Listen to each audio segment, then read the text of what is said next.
আসসালামু আলাইকুম। আজকে আমি আপনাদেরকে আলুর কাটলেট বানিয়ে দেখাবো। আমি এখানে 500 গ্রামের মতো আলু নিয়েছি। আলুটাকে ভালোভাবে ছিলে ধুয়ে পরিষ্কার করে নিয়েছি। আর এভাবে ছোট ছোট পিস করে কেটে নিয়েছি। আপনারা যে কোনো শেপে আলুগুলোকে কেটে নিতে পারেন। আমি ছোট ছোট পিস করে কেটে নিচ্ছি যেন আলুটা দ্রুত সিদ্ধ হয়ে যায়। আমি এভাবে সব আলুগুলাকে কেটে নেব। যারা আমার চ্যানেলটা সাবস্ক্রাইব করেছেন তাদেরকে তো অসংখ্য ধন্যবাদ। যারা চ্যানেলটা সাবস্ক্রাইব করেনি প্লিজ চ্যানেলটা সাবস্ক্রাইব করেন। আপনার একটা সাবস্ক্রাইব আমার জন্য অনেক মূল্যবান। বন্ধুদের সাথে বেশি বেশি শেয়ার করবেন। আমি এভাবে সব আলুগুলাকে কেটে নিলাম।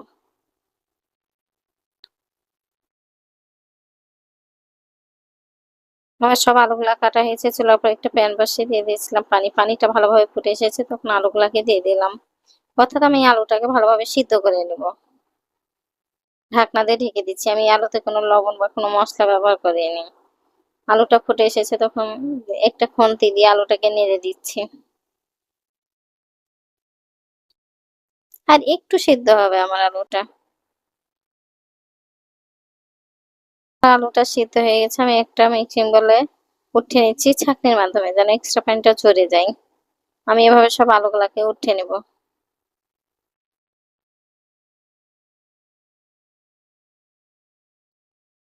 আমি এভাবে সব আলুগুলাকে উঠিয়ে নিলাম।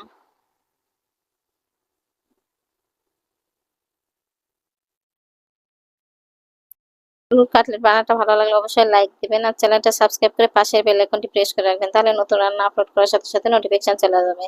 আলুটাকে ভালোভাবে ম্যাশ করে নিলাম। দিয়ে দিচ্ছি লবণ 1 চামচ,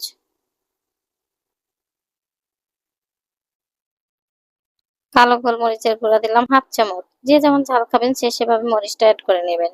আর এই আলুর কাটলেটটা বানাতে বেশি মশলা লাগবে না।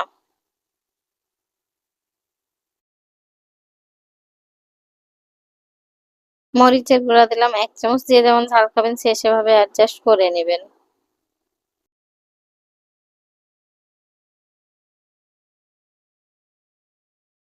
আমি এখানে মজেলা চিজ দিচ্ছি 1 কাপ ভর্তি করে। আপনারা চাইলে একটু বেশি করেও নিতে পারেন। অর্থাৎ এখানে 150 গ্রামের মতো হবে। আমি চিজটা দেওয়ার পরে আলুটাকে ভালোভাবে ম্যাশ করে নেব। আপনারা হাত দিয়েও ম্যাশ করে নিতে পারেন। খুন্তির বদলে হাত দিয়ে ম্যাশ করলে বেশি ভালো হয়।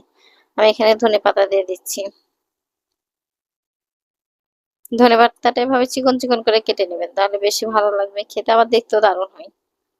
আমি এখন ম্যাশ করা আলুর উপর দিয়ে দিলাম।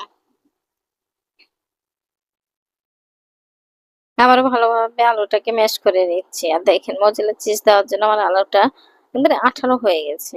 এটা যদি হাত দিয়ে আপনি ম্যাশ করেন বেশি ভালো হয়। ব্যাটারটা তৈরি হয়ে গেছে। আমি এখন আলুর কাটলেট বানিয়ে দেখাচ্ছি। এভাবে 2 হাতের তালুর উপর নিয়ে একটা চাপ দিয়ে শেপ করে নিলে আলুর কাটলেট তৈরি হলো। তেল গরম করতে দিয়েছিলাম, তেলটা ভালোভাবে গরম হচ্ছে তখন কাটলেট গুলাকে দিয়ে দিচ্ছি। আমি এখন ডিপ ফ্রাই করে ভেজে নিব। খুব সুন্দর এটাতে কালার আসে। আপনারা চাইলে এটাতে ব্রেড ক্রাম্বও দিতে পারেন। ব্রেড ক্রাম্ব দিলে খেতে আরো দারুণ হয়। আমি এটা ডুবন্ত তেলে ভাজছি। অবশ্যই ডুবন্ত তেলে ভাজার চেষ্টা করবেন। আমার এক সাইড যখন লাল হয়ে আসছে তখন আমি উল্টে দিচ্ছি। আলুর কাটলেটটাকে উল্টে দিলাম। আমার আলু কাটলেটটা ভাজা হয়ে গেছে। আমি এখন একটা সার্ভিং প্লেটে উঠিয়ে নিচ্ছি। আশা করছি আজকের কাটলেট বানানোটা ভালো লেগেছে। ভালো লাগলে অবশ্যই লাইক দেবেন, লাইক দিতে ভুলবেন না। যারা চ্যানেলটা সাবস্ক্রাইব করেছেন তাদেরকে তো অসংখ্য ধন্যবাদ। যারা চ্যানেলটা সাবস্ক্রাইব করেনি প্লিজ চ্যানেলটা সাবস্ক্রাইব করেন। আপনার একটা সাবস্ক্রাইব আমার জন্য অনেক মূল্যবান। আর অবশ্যই কমেন্ট করে জানাবেন আলুর কাটলেটটা কেমন হয়েছে। আল্লাহ হাফেজ।